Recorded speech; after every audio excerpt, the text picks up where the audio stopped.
Olá, eu sou Elimar Schwanz e esse é o Curta Meditação, a sua dose diária de relaxamento. Na meditação de hoje, nós usaremos o elemento fogo, onde iremos jogar em uma grande fogueira tudo que já não nos serve mais. Vamos lá? Respire fundo, enchendo todo o seu pulmão. E agora libere, vagarosamente, soltando um ruído. Pode ser o som que você quiser fazer. Agora, com os olhos fechados, bem à sua frente você imagina uma imensa fogueira. E você consegue sentir o calor.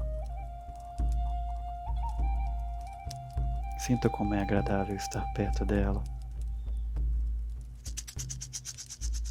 Sinta-se grato por este momento. Agora, bem à sua frente, você imagina uma esfera vermelha de luz. E dentro dessa esfera, nós vamos depositar todos os nossos problemas e coisas que já não nos servem mais.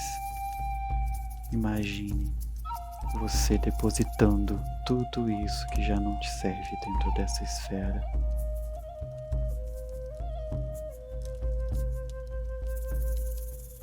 Pronto. Agora você está totalmente limpo e leve. Agora, quando eu contar até 3, você vai arremessar esta esfera vermelha contendo tudo que já não te serve dentro daquela imensa fogueira que está bem na sua frente. 1, 2, 3. Lance a esfera na fogueira e veja a fogueira queimando tudo, até não sobrar mais nada.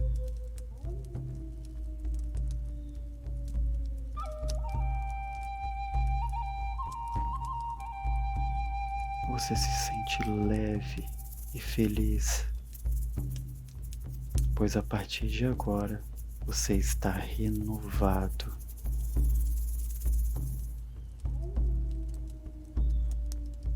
E agora, esta imensa e bela fogueira vai se desfazendo aos poucos, até não restar absolutamente nada.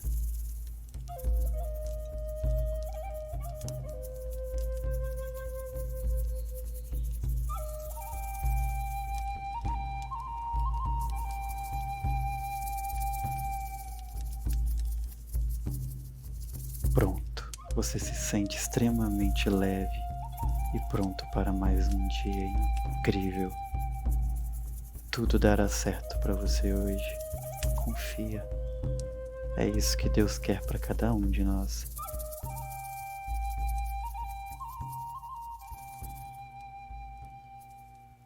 Um beijo no seu coração e até amanhã.